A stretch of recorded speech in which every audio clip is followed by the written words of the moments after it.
कसौली विधायक लक्ष्मण सिंह यादव की हुड्डा को नसीहत, काठ की हांडी नहीं चढ़ती बार बार। कहा, कसौली के ROB, PHC, Guravada college building, ITI में कितना हुआ भ्रष्टाचार, किस किस ने खाया कमीशन, हुड्डा साहब दो हिसाब। किसानों को 2.5 रुपए के चेक देकर क्यों किया उनके साथ भद्दा मजाक, हुड्डा साहब दो हिसाब। झज्जर, रोहतक और सोनीपत तक रोजगार क्यों रहा सीमित, हुड्डा साहब दो हिसाब। क्यों किए परिसीमन में अहीरवाल के टुकड़े टुकड़े, हुड्डा साहब दो हिसाब। ये पब्लिक है, सब जानती है हुड्डा साहब। कांग्रेस के हरियाणा मांगे हिसाब अभियान को लेकर पूर्व मुख्यमंत्री भूपेंद्र सिंह हुड्डा 2 दिन पूर्व रेवाड़ी पहुंचे और लोकसभा चुनाव में कांग्रेस को मिली 5 सीटों के लिए कार्यकर्ताओं का धन्यवाद भी किया। तो वहीं दूसरी ओर हुड्डा के रेवाड़ी आगमन पर कोसली से भाजपा विधायक लक्ष्मण सिंह यादव ने तल्ख तेवर के साथ हुड्डा को नसीहत देते हुए कहा, काठ की हांडी बार बार नहीं चढ़ती हुड्डा साहब। ये बात उन्हें अच्छी तरह समझ लेनी चाहिए क्योंकि ये तो पब्लिक है, सब जानती है। कसौली विधायक लक्ष्मण सिंह यादव ने पूर्व मुख्यमंत्री भूपेंद्र सिंह हुड्डा के हरियाणा मांगे हिसाब पर कटाक्ष करते हुए कहा कि करोड़ों की लागत से बना और ओबी आपके कार्यालय में बना जो 2 साल में जर्जर हो गया, जिसे अब दोबारा बनाना पड़ रहा है। इसी प्रकार यहाँ की आईटीआई बिल्डिंग, पीएचसी बहुआ जर्जर होकर गिरने के कगार पर है। इन सब में कितना हुआ भ्रष्टाचार और किस किस ने खाया कमीशन, हुड्डा साहब दो हिसाब। रेवाड़ी में भी नेताओं के एक दूसरे पर भ्रष्टाचार लगाने के सवाल पर कहा, कानून अपना काम करेगा, लेकिन एक ही परिवार में दादा, बेटा और पोता की परिवारवाद की राजनीति को भी सब समझ रहे हैं। ये तंज उन्होंने बिना नाम किए पूर्व मंत्री कैप्टन अजय यादव पर कसा। चुनावी तैयारियों को लेकर कहा, भाजपा का कार्यकर्ता एक चुनाव खत्म होते ही अगले चुनाव की तैयारियों में लग जाता है और इस बार भी प्रदेश में तीसरी बार भाजपा की सरकार बनने जा रही है, लेकिन टिकट देना न देना उच्च नेतृत्व का अधिकार क्षेत्र है। दो चल पड़े चुनाव के सभी यादव जो प्रमुख रहे हैं, वो प्रमुख है, वो आरोप लगा रहे हैं भाजपा प्रत्याशी को कैप्टन अजय यादव के ऊपर, वो भी एक दूसरे को लगा रहे हैं। क्या ये आज की राजनीति में कितना जायज है? देखिए, कोई भी चीज का समय और सीजन है। अब आपको पता है चुनावी सीजन है, तो ये कोई बड़ी बात नहीं है। और जिन्होंने जो कर रखा है, जिसने भी इसके साथ करा है, तो वो तो लोग गीत तो गाएंगे ही। अब देखिए आप, हालत कितनी खराब है रेवाड़ी की क्यों हुई।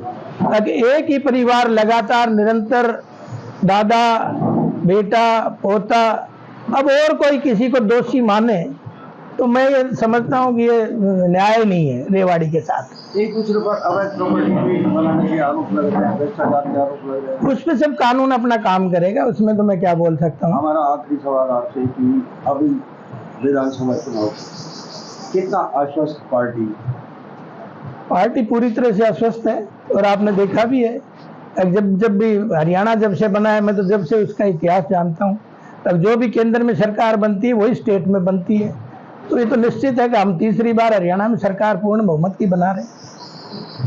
सब लोकसभा चुनाव के नतीजे सभी ने देखे, विधानसभा चुनाव पॉलिटिकल नेता प्रतिपक्ष हुड्डा हरियाणा से हिसाब मांग, हरियाणा की जनता मांगे हिसाब। आज वो रेवाड़ी पहुंच रहे, क्या कहेंगे उनके इस कार्यक्रम?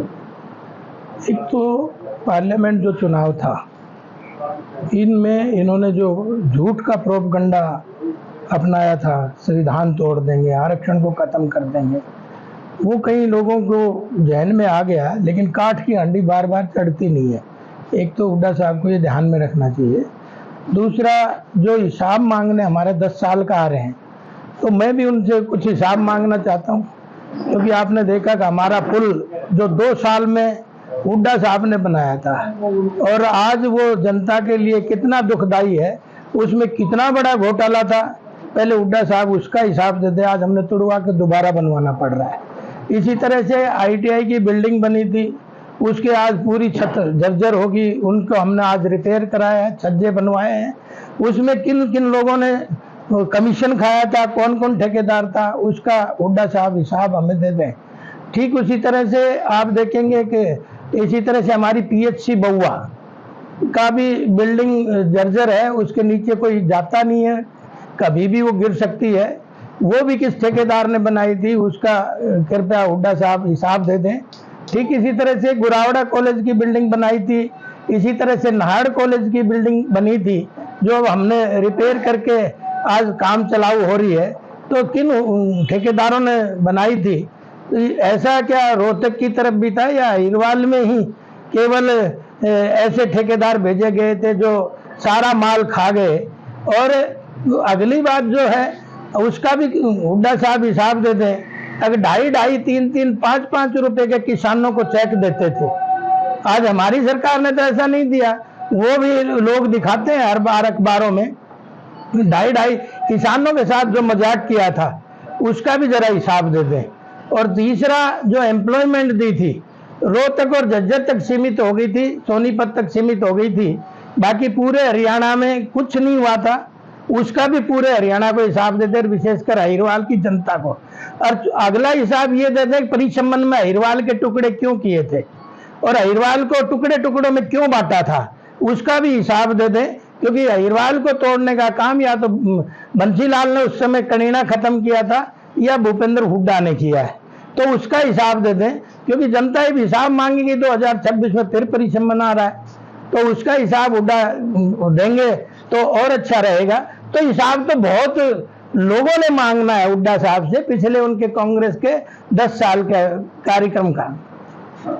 80 पार का नारा दे रही है इस बार कांग्रेस, किस नजरिए से देखते हैं आप इनको, इस 80 पार का नारा? आप तो पार्लियामेंट के चुनाव में देखा ही है, जब खूब झूठ फैला लिया, खूब प्रोपगंडा कर लिया, संविधान को तोड़ देंगे, उसके बावजूद 5-5 पे हम खड़े हैं, तो वो 80 कहां से आ जाएंगे? एक तो ये सीधा सा समीकरण है, आम आदमी भी बता सकता है। और दूसरा, मैंने कहा एक बार झूठ चल सकती है, ये जनता है, ये पब्लिक है, सब जानती है, बार बार झूठ की हांडी नहीं चढ़ सकती। समाजवादी पार्टी का कांग्रेस साथ ले रही है, लगता है कि इससे कुछ फर्क पड़ेगा हरियाणा की राजनीति में? क्या फर्क पड़ेगा? यहाँ समाजवादी पार्टी है ही नहीं हरियाणा में, कुछ फर्क नहीं पड़ेगा, कोई फर्क नहीं पड़ता। विधानसभा चुनाव बड़े शिल्पों पर आगे नजदीक के मत के लिए रहते हैं, और ऐसे में कोसली विधानसभा से विधायक हैं, किस प्रकार की तैयारी आपकी चुनाव को लेकर? देखिए, हमारा भारतीय जनता पार्टी का हर कार्यकर्ता और चाहे नुमाइंदा पहले दिन से, जिस दिन चुनाव खत्म होता है अगले दिन से ही वो चुनाव की तैयारियों में लगा रहता है। हम तो पूरे 5 साल चुनाव की तैयारियों में, आज कोई ये 2 महीने रह गए इसलिए चुनाव की तैयारी थोड़ी है। आपने कोविड का जमाना भी देखा, कोविड में कोई नेता नहीं था, केवल भारतीय जनता पार्टी का कार्यकर्ता था, और मैं खुद कोविड वार्डों में गया था पीपी किट पहन के। आपने देखा कोई नेता था क्या? तो हम तो पहले दिन से लग जाते हैं अगले चुनाव की तैयारी में, तो ये तो कहने की कोई बात ही नहीं। 1 बीमार वाली बात सामने आ रही है, चाहे बात करें रेवाड़ी विधानसभा की, बावल की या फिर कोसली विधानसभा, टिकट की दावेदार बहुत है, टिकट तो एक को मिलना है, आखिर किसे देगी पार्टी? देखिए, ये तो शुभ संकेत है पार्टी के लिए। अब टिकट मांग रहे हैं, इसलिए मांग रहे हैं कि पार्टी की हवा है, पार्टी तीसरी बार सरकार बनाने जा रही है, तो ये तो शुभ संकेत है। जितने ज्यादा टिकटर्थी है, तो ये तो कोई अतिशयोक्ति थोड़ी है इसमें। वो तो पार्टी ने देखना है कौन काबिल है, कौन क्या है। और आपको पता है कि हमारा तो कमल का जो चुनाव चिन्ह है वो हमारा प्रत्याशी होता है। ये सब कार्यकर्ताओं को अच्छे से ज्ञान है इस बात का। वंदना पोटली जो प्रदेश प्रवक्ता है भाजपा के, आज उन्हें जिला अध्यक्ष बना दिया, नहीं अच्छा है, उनको मैं बधाई दूंगा आपके चैनल के माध्यम से। और हमारे तो ये इस तरह का सिस्टम ही है कि हर 3 साल बाद कहीं ना कहीं स्थिति बदलती है, पद अधिकारी बदलते रहते हैं, लेकिन पद अधिकारी जो दायित्व है, पद अधिकारी नहीं है, जो भी सरकार हमारी पार्टी दायित्व देती है और वो हर बार बदलते रहते हैं। यही तो इस पार्टी की खासियत है। अब जो सामने बैठा है कभी वो मंच पे बैठ जाता है, कभी मंच पे बैठा है वो सामने पब्लिक में बैठ जाता है। यही तो हमारे संस्कार हैं, यही तो हमें सिखाया जाता है। तो मैं बधाई देना चाहूँगा वंदना पोपली जी को, अच्छे से और अपने टैलेंट के आधार पर जिले को चलाएगी। सबको संगठित करके हम संगठन को आगे बढ़ाएंगे। और इससे पहले हमारे प्रीतम चौहान ने भी बहुत अच्छा काम किया, हुकम सिंह ने भी बहुत अच्छा काम किया। जब जब भी सबके ऊपर दायित्व आता है वो उसका पूरी ताकत, अपना जितना क्षमता होती है उसको पार्टी के साथ लगा के चलते हैं।